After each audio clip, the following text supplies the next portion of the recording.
আসসালামু আলাইকুম রহমতুল্লাহ। 12ই রবিউল আউয়াল ঈদে মিলাদুন্নবী উপলক্ষে ফেনীতে যে বাহাস হওয়ার কথা ছিল, বাহাসের বিষয়ে আপডেট দেওয়ার জন্যই আজকের ভিডিওটা ধারণ করা। আপনারা এই মুহূর্তে স্ক্রিনে যে মানুষটার ছবি দেখতেছেন, উনি একজন মাওলানা, ফুলগাজী রামপুর মসজিদের, রামপুর জামে মসজিদের ইমাম ও খতিব। উনি আমাদের বাহাসের চ্যালেঞ্জটা গ্রহণ করছিলেন, সংগঠনের সদস্য সচিব। তো এখন ওনারা বলতেছেন যে 12ই রবিউল আউয়ালের পরবর্তীতে ওনারা বাহাস বসবেন, 12ই রবিউল আউয়ালের আগে বসবেন না। আর আমরা যে উদ্দেশ্যে বাহাসে বসতে চাইছিলাম সেটা হলো যে বাহাসে যদি আমরা জয়লাভ করি তো তাদেরকে ফেনীতে কোথাও আমরা এই জশ্নে জুলুসের নামে কোনো ধরনের কোনো মিছিল, কোনো ধরনের শরীয়ত বহির্ভূত কোনো কাজ আমরা তাদেরকে করতে দিব না। এই বিষয়ের উপরে আমরা বাহাস বসতে চাইছিলাম। তো 12ই রবিউল আউয়ালের পরে যদি বসতে হয় তাহলে তো আর বাহাসের কোনো প্রয়োজন হইতেছে না। ওনারা বারবার আমাকে মেসেজ দিচ্ছেন যে আপনাদের কি সমস্যাগুলো আপনারা উল্লেখ করেন, আমরা সেগুলো সমাধান দিব, তাহলে তার বাহাসে বসার প্রয়োজন হইতেছে না। অথচ আমরা বাহাসকে কেন্দ্র করে প্রশাসনিকভাবে আমাদের আলোচনা যতদূর করা দরকার আমরা সব কিছু করছি। এই মুহূর্তে এই রানিং সিচুয়েশনে এসে আমরা ডিসিশন কিছুটা চেঞ্জ করতে চাচ্ছি। এটার কিছু কারণও আছে। ওনারা যে সমস্ত আপত্তিগুলো জানতে চাচ্ছেন, 1 নম্বর বিষয় হচ্ছে 12ই রবিউল আউয়াল রাসূলের জন্মদিবস কিনা, রাসূল এই তারিখে জন্মগ্রহণ করছেন কিনা, এটার মধ্যেও মতভিন্নতা আছে। অনেকগুলা তারিখ আছে, 6 আছে, 8 আছে, 12 আছে, 17 আছে, 24 তারিখও আছে। আবার কিছু কিছু ইতিহাসের পাতায় রমজান মাসের কথা উল্লেখ করা আছে। তাহলে রাসূলের 12 তারিখ জন্ম, এটা অথেন্টিকভাবে প্রমাণিত নয়। দ্বিতীয় নম্বর বিষয় হচ্ছে রাসূলের 12 তারিখ ইন্তেকালের ব্যাপারে, 12ই রবিউল আউয়াল রাসূল ইন্তেকাল করছেন, এই ব্যাপারে অনেক মুআররিখিন, ইতিহাসবিদরা এই কথার উপর একমত আছেন। এর চাইতে মজার বিষয় হচ্ছে একজন মানুষের জীবদ্দশায় তার জন্মদিবস পালন করা হয়, তার মৃত্যুর পরে তার মৃত্যুবার্ষিকী পালন করা হয়। যদিও এই সমস্ত বার্ষিকীগুলো পালন করা ইসলাম সাপোর্ট করে না, তারপরে যৌক্তিক দাবি একজন মানুষের জীবদ্দশায় তার জন্ম দিবস পালন করা হয় আর মৃত্যুর পরে মৃত্যু দিবস পালন করা হয়। এখন রাসূল কি আসেন না চলে গেছেন? রাসূল যদি বিদায় নিয়ে থাকেন তাহলে রাসূলের কি জন্মদিবস পালন হবে না মৃত্যু দিবস পালন হবে? এর চাইতে বড় বিষয়, রাসূল বলেন মান তাশাব্বাহা বিকওমিন ফাহুয়া মিনহুম। এই জন্মদিবস পালন করা এটা খ্রিস্টানদের একটা কালচার। খ্রিস্টানরা কেন পালন করে? তাদের দাবি হলো যে খ্রিস্টানরা যদি তাদের নবীকে নিয়ে জন্মদিবস পালন করতে পারে, আমরা কেন আমাদের নবীকে নিয়ে পারবো না? এই কথার জবাব হলো খ্রিস্টানরা যে তাদের ঈসা আলাইহিস সালামের জন্মদিবস পালন করে, এটার একটা যৌক্তিকতা আছে। ঈসা আলাইহিস সালাম তো মৃত্যুবরণ করেন নাই, উনি এখনও জীবিত। ওনাকে আসমানে উঠায় নেওয়া হয়েছে, ওনার বাকি হায়াত উনি কিয়ামতের আগে ইমাম মাহদির যুগে এসে ওনার বাকি হায়াতটা পূরণ করবেন।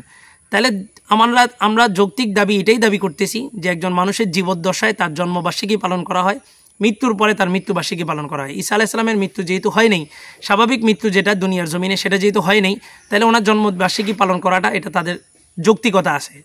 এর চাইতে বড় বিষয় হাদিসে নিষেধ করা আছে মান তাশাব্বাহা বিকওমিন ফাহুয়া মিনহুম। যেই কওমের সাদৃশ্য রাখবে সেই কওমের অন্তর্ভুক্ত হবে।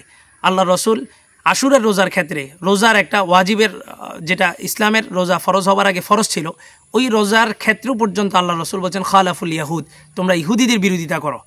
যে ইহুদিরা একটা রোজা রাখে তোমরা 2টা রোজা রাখো, 9-10 রাখো অথবা 10-11 রাখো। সেখানে আমরা এই জন্মবার্ষিকী পালন করার ক্ষেত্রে খ্রিস্টানদের আমরা উদাহরণ দিতেছি, দৃষ্টান্ত দিতেছি। এটা হাস্যকর। কোনো মুসলমানের দ্বারা এই সমস্ত গর্হিত কাজগুলা গ্রহণ করা সম্ভব নয়। এর বাহিরে আরও যদি মোটা দাগে একটা কথা বলতে হয় যে আমাদের কালিমা যেটা লা ইলাহা ইল্লাল্লাহ মুহাম্মাদুর রাসূলুল্লাহ, এই কালিমার মূল ফর্মটা কি, ডেফিনেশনটা কি? ডেফিনেশনটা হলো লা ইলাহা ইল্লাল্লাহ মানে আল্লাহ তাআলার আদেশ, মুহাম্মাদুর রাসূলুল্লাহ মানে হচ্ছে রাসূলুল্লাহর পদ্ধতিতে এটা বাস্তবায়ন করা।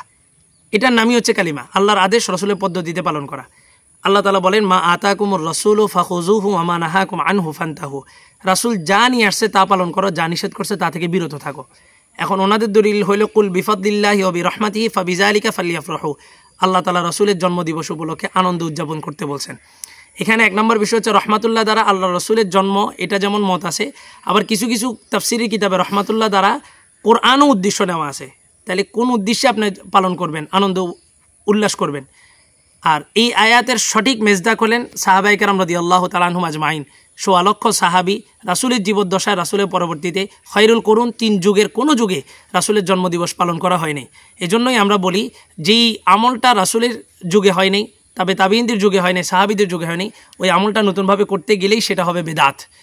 আর যখন যে কোনো বিষয় ইবাদতের ক্ষেত্রে করা হয় তখন এটার মৌলিক উসুল হচ্ছে আল আসলু ফিল ইবাদাতি আত তাওকিফ।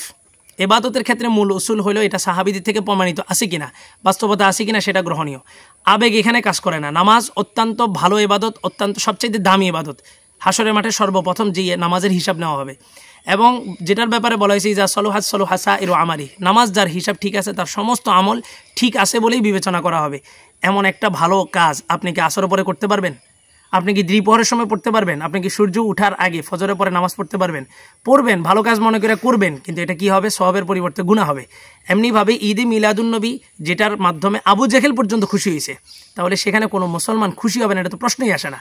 তো আবু জেহেল রাসূলের জন্মদিবস উপলক্ষে খুশি গিয়ে বাদী সুয়াইবাকে আজাদ করে দিছে, অথচ আবুল আহাব, আবু জেহেলের কথা বলছে, আবুল আহাব যার ব্যাপারে কোরআনে একটা সূরা নাজিল হয়েছে তাব্বাত ইয়াদা আবি লাহাব, যে চিরস্থায়ী জাহান্নামী, তা আল্লাহ রসুলের জন্মদিবস পালন করার পরেও, জন্মদিবসে আনন্দিত হওয়ার পরেও চিরস্থায়ী জাহান্নামী কেন হলো? কারণ তারা মৌলুদ আনন্দিত হয়েছে কিন্তু রাসূলের সিরাতটা আঁকড়ায় ধরে নাই, রাসূলের সিরাতটা নিজের জীবনে ফিট করে নাই। এই জন্য অনুরোধ থাকবে এই 12ই রবিউল আউয়াল উপলক্ষে রাসূলের সিরাত চর্চা করেন, সিরাতের আলোচনা করেন। আমরা সর্বত্র সিরাতের আলোচনা হোক, এটাই আমরা চাই। আর রাসূলের জন্মদিবসে সবচেয়ে বেশি খুশি শুধু বছরে একদিন প্রকাশ করার বিষয় নয়, প্রতিদিন রাসূল তার জন্মদিবস পালন করছেন, প্রত্যেক সপ্তাহে। রাসূলুল্লাহ সাল্লাল্লাহু আলাইহি ওয়াসাল্লাম আন সাওমি ইয়াউমিল ইসনাইন, রাসূল সোমবার এবং বৃহস্পতিবার রোজা রাখতেন। এই সম্পর্কে জিজ্ঞেস করা হলে রাসূল বললেন ফিহি উলিদতু, সোমবার আমি জন্মগ্রহণ করছি, আর এই দিনই অফিহি উনজিলা আলাইয়া, আমার উপর ওহী নাজিল করা হয়েছে, অথবা আমাকে নবী হিসেবে প্রেরণ করা হয়েছে। আরেকটা জবাব দিয়েছেন যে সোমবার এবং বৃহস্পতিবার বান্দার আমল আসমানে উঠানো হয়, আমি রাসূল চাই আমার আমলটা এমন সময় আসমানে উঠুক যে সময় আমি রোজাদার। তাহলে রাসূল জন্মদিবস পালন করছেন রোজার মাধ্যমে, আর আমরা জন্মদিবস পালনের নামে ইসলাম বহির্ভূত খ্রিস্টানদের কালচার পালন করতেছি, এটা কোনো মুসলমানের কাজ হতে পারে না। এই জন্য অনুরোধ থাকবে এই সমস্ত কাজে সওয়াবের আশায় আমরা করব, রোজা রাখবো, এটা করবো, এটা করবো, বস্তুত শরীয়ত গর্হিত হওয়ার কারণে সওয়াবের আশায় করতেছি, কাজ ভালো, কিন্তু রাসূলের পদ্ধতিতে না হওয়ার কারণে এটা আমাদের জন্য গুনাহ হবে, এটা একটা বেদাত হবে। আর রাসূল বলছেন কুল্লু বিদআতিন দলালা, প্রত্যেকটা বেদাতি গুমরাহি, ও কুল্লু দলালাতিন ফিন্নার, প্রত্যেকটা গুমরাহির ঠিকানা জাহান্নাম। আল্লাহ তাআলা আমাদেরকে এই সমস্ত শরীয়ত গর্হিত কাজ থেকে হেফাজত করুন।